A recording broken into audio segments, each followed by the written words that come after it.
उसके लिए हमने इन लोगों को डिपार्टमेंट से जानकारी लेने के लिए अपने अधिकारियों को कहा था कि क्या अद्यतन स्थिति, कुछ दिन पहले से समस्या तो है ही, तो जो स्थिति बताई गई है उसके हिसाब से इन लोगों ने मुझको जो बताया, जानकारी दी है कि ये फैक्ट है कि जितना यहाँ का रिक्वायरमेंट है और जो पहले आपूर्ति होती थी उस हिसाब से या तो जो एनटीपीसी से मिलता था या फिर अनेक प्राइवेट कंपनियों से लेते थे, तो इन सब लोगों से जितनी आपूर्ति का प्रावधान था वो आपूर्ति नहीं हो पा रही थी, इसके चलते समस्या आई।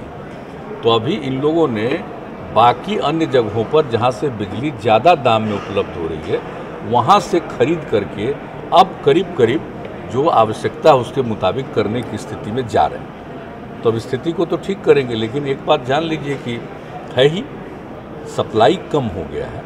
तो सप्लाई कम होने के कारण यानी वहाँ पर जो भी होगा उसका प्रोडक्शन कम होगा।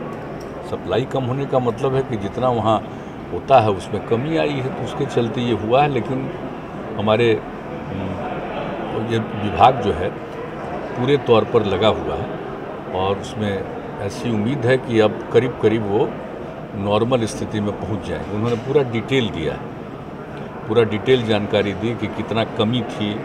अब इसके बाद और जो अन्य जगहों से लिया है, ज़्यादा दाम से खरीद रहे हैं, अब कितना करीब करीब 90 करोड़ का अब दिया है। देखें अभी जितना ले रहे हैं, हाँ, अब 5 दिनों में विद्युत एक्सचेंज से लगभग 570 लाख यूनिट बिजली की खरीद की गई है, जिसकी कुल लागत लगभग 90 करोड़ रुपया।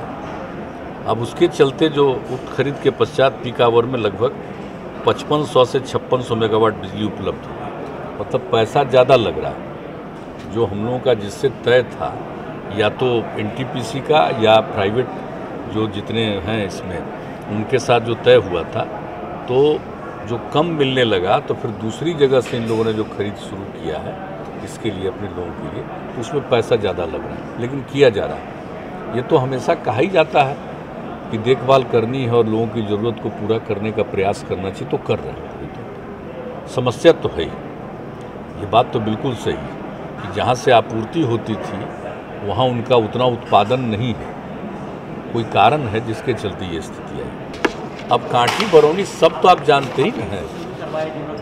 अरे हम तो शुरू कराए थे, आप जानते हैं कितना बिजली घर शुरू करवाए, सब कुछ करवाए, लेकिन बाद में हम लोगों ने ही तय कर दिया कि ये सब को हम हैंडओवर कर देंगे एनटीपीसी वगैरह को। तो वो उनके साथ डील करके हम लोगों ने तो हैंडओवर कर दिया। अब अपना राज्य के अधीन तो कोई नहीं है, लेकिन राज्य वाले को भी पूरा उसको रिवाइव करने के लिए, उसका एक्सपेंशन करने के लिए तो पूरा प्रयास हम लोगों ने शुरुआती दौर में तो किया है ना, अनेक वर्षों में, और उस दिशा में बढ़ रहे थे। और नया बिजली घर भी कितना निर्मित करवाने के लिए, जिसमें स्टेट और सेंटर दोनों की भागीदारी थी, सब किया। लेकिन अल्टीमेटली हम लोगों ने सब हैंडओवर कर दिया उधर और कहा कि नहीं, आप ही आपूर्ति करिए और उसके लिए जो भी राज्य सरकार का उसमें इन्वेस्टमेंट था उस हिसाब से एक अंश राज्य सरकार को उन लोगों ने लौटा भी दिया। तो अब तो उन्हीं लोगों के अधीन है।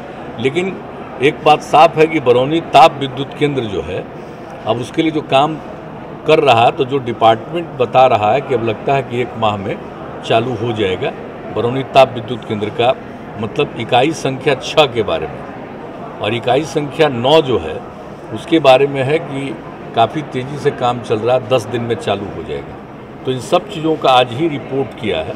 हम लोगों ने कहा कि भाई कहाँ क्या स्थिति है, पूरी जानकारी दीजिए, तो ये बताया। और फिर मुजफ्फरपुर ताप विद्युत केंद्र वाला भी है, तो काफ़ी महंगा हो गया है रेट, सबको मालूम है। तो रेट बहुत ज़्यादा है महंगा, तब तो और जगहों से ले भी रहे ही हैं। तो इसलिए यहाँ सप्लाई के लिए पूरा प्रयास लोग कर रहे हैं। तो आज ही डिटेल हम लोगों ने इसके लिए जानकारी ली थी, तो उसमें बताया। अगर आपने अभी तक हमारे चैनल को सब्सक्राइब नहीं किया है तो तमाम और खबरों के लिए हमारे चैनल को सब्सक्राइब करें और देखते रहें आंखें न्यूज़ 24, नजर हर खबर पर।